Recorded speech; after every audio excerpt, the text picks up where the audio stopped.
এই মহল্লার যতগুলো মেয়ে আছে সবগুলো খারাপ। তুই জানিস হ্যাঁ ওগুলো কি করে বেড়ায়? ওগুলো রাত বিরাতে কাস্টমার খোঁজে, ইনকাম করে। কি ইনকাম করে বুঝিস না? কি বলো সত্যি? হ্যাঁ সত্যি। নাউজুবিল্লাহ। ওদের হাত থেকে 100 হাত দূরে থাকবি, তা না হলে তোর চরিত্রের মধ্যে দাগ লাগিয়ে দিবে। কি যে বলো না খালা। ঠিক আছে আমি ওদের থেকে 100 হাত দূরে থাকবো। ঠিক আছে তুই এখন যেয়ে ফ্রেশ হয়ে নে যা। ঠিক আছে। কি লুকায় লুকায় দেখো কেন? নিচে আইসা দেখো। বল কর। এই তোকে আমি কি বলেছিলাম? হ্যাঁ বলেছিলাম না যে এই মেয়েগুলোর দিকে যেন নজর না দিস? এখন তো দেখছি বেলকনিতে দাঁড়িয়ে ওদের দিকেই তাকিয়ে আছিস। ওইসব মেয়েগুলো যেই রাস্তা দিয়ে হেঁটে যাবে তুই ঠিক তার উল্টো পথে হাঁটবি। ওই মেয়েগুলোর গায়ের বাতাসও যেন তোর গায়ে না লাগে। ওইসব মেয়েদের গায়ের বাতাস লাগলেও পাপ। চল আয় মামা, দুটো চা দাও। হ্যাঁ দিতে আসি, বসেন। ভালো করে বানাও কিন্তু, কালকেটা ভালো হয় নাই। মামা ওরা কি এখানে রোজ চা খায়? হ্যাঁ মামা, প্রতিদিন এসে তো চা খায়। কি মামা, চা কোনো সমস্যা? ফালাই দেবেন কেন? ওদের জন্য আলাদা গ্লাস রাখতে পারেন না? একই কাপে আপনি সবাইকে চা দেন।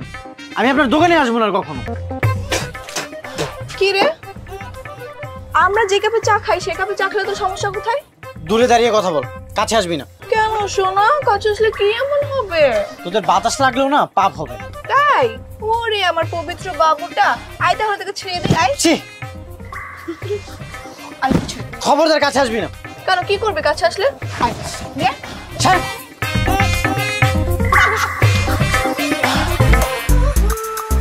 কে বাইক স্টার্ট নিচ্ছে না? ধাক্কা দিতে হবে নাকি? দিব ধাক্কা? খবরদার আমার বাইকে হাত দিবি না। তোরা তো ভাব কেন রে? একটা সুন্দরী মেয়ে সেদে সেদে তোকে হেল্প করতে চাইছে আর তুই ভাব দেখাচ্ছিস? তোদের মতো মেয়েদের হেল্প লাগবে না আমার। এই হাত ছাড়। ছি ছি ছি, এখন আমার বাইকটা অপবিত্র হয়ে গেছে। তোকে না বললাম বাইকে হাত দিবি না। অপবিত্র হয়ে গেছে না? তাহলে আয় তোকে একটু ছুঁয়ে দিই, তোকে অপবিত্র করে দিই। আয়।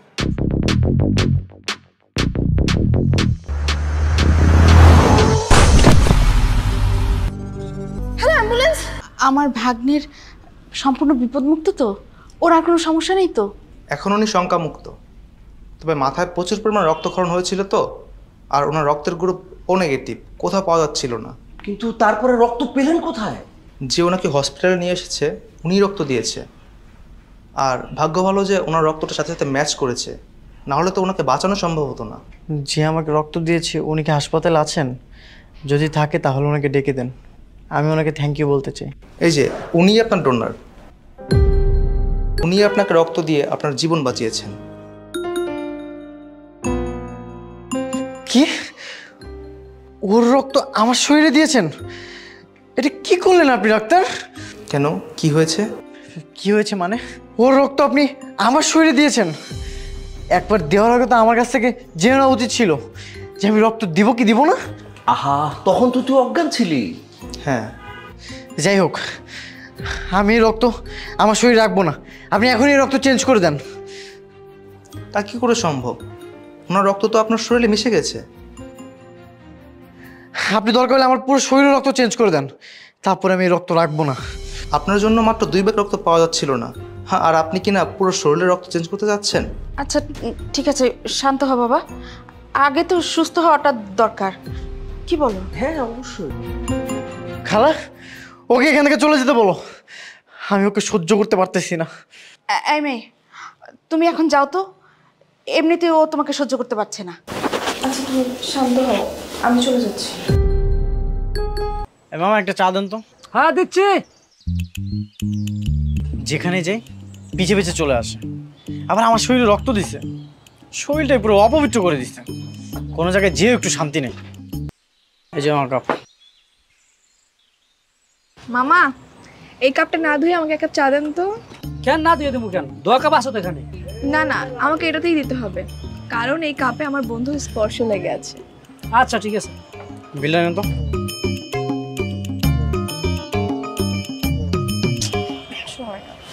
কিরে, তুই শুধু শুধু ওকে বিরক্ত করছিস কেন এভাবে? কারণ ও বলেছে না আমার স্পর্শ থেকে দূরে থাকতে চায়, আমি ওকে বোঝাতে চাই ওর স্পর্শটাই আমার কাছে সবকিছু। এতে তোর লাভটা কি? লাভ? লাভটা হলো লাভ, মানে মানে ভালোবাসা। এটাও বুঝিস না? মানে তুই কি ওকে ভালোবাসিস? হ্যাঁ রে, কখন যেন মনে অজান্তেই ভালোবেসে ফেলেছি, নিজেও জানি না। এটা কখনো সম্ভব?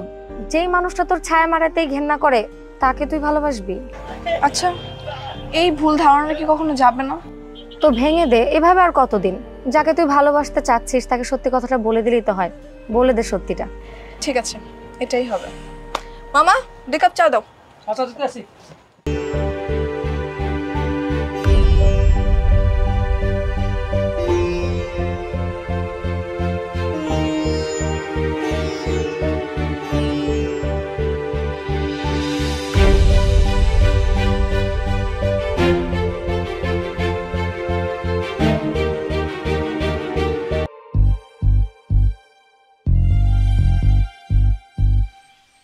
এই, তুই আমার সামনে দাঁড়িয়ে আছিস কেন?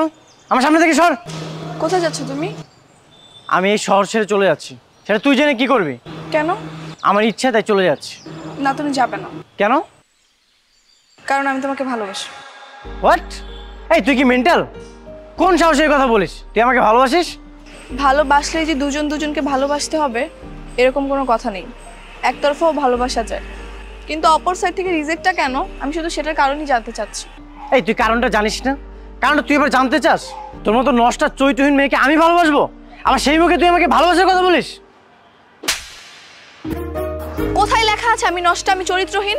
আমার গায়ে লেখা আছে নাকি তোমার কাছে কোনো প্রমাণ আছে? হ্যাঁ, প্রমাণ নেই, কিন্তু লোক মুখে শুনেছি।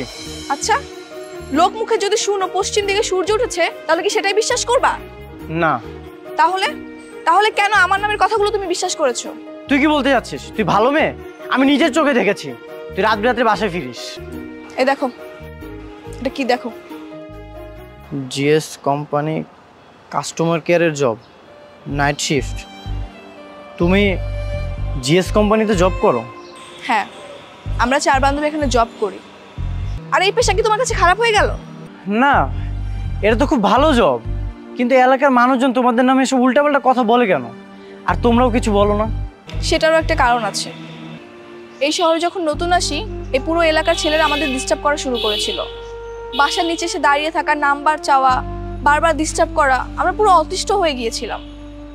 তারপর ঘটলো একদিন একটা ম্যাজিক্যাল ব্যাপার। আমরা রাত করে বাসায় ফিরি বলে পুরো এলাকার আন্টিরা আমাদের নিয়ে গসিপিং শুরু করে, বদনাম ছড়ানো শুরু করে। এরপর দেখি ছেলেগুলো আমাদের ইগনোর করা শুরু করলো, ডিস্টার্ব করা একদমই অফ করে দিল। এরপর তো আমরা রেহাই পেয়ে গেলাম, এর জন্য আমরা কখনো প্রতিবাদ করিনি, তাল মিলিয়ে চলেছি। আর এখন দেখি তুমি এলে। তার মানে ওসব ছেলেদেরকে দূর করানোর জন্য তোমরা নিজেদের নামে বদনাম ছড়াতে? হ্যাঁ। দেখো, আমাকে ক্ষমা করে দাও, আমি সরি। ইটস ওকে, বাদ দাও। এখন অন্তত আমি তোমার সাথে বদনামি হয়ে থাকতে চাই না। কেন? কারণ আমি তোমাকে ভালোবাসি। I love you. সব কিছু জানার পর এখনো কি ঘৃণা করবে? না। তাহলে কি আমাকে অ্যাকসেপ্ট করা যায়? করা যায়, তবে একটা শর্ত আছে। কি শর্ত? আমি যখন বাড়ি থেকে চলে আসি তখন বাবাকে বলে এসেছিলাম শহর থেকে একটা মেয়েকে বিয়ে করে নিয়ে যাও। তো আমি তোমাকে ডিরেক্ট বিয়ে করতে চাই। সত্যি? হ্যাঁ সত্যি। তুমি কি রাজি? হ্যাঁ, আচ্ছা ঠিক আছে, চলো। চলো।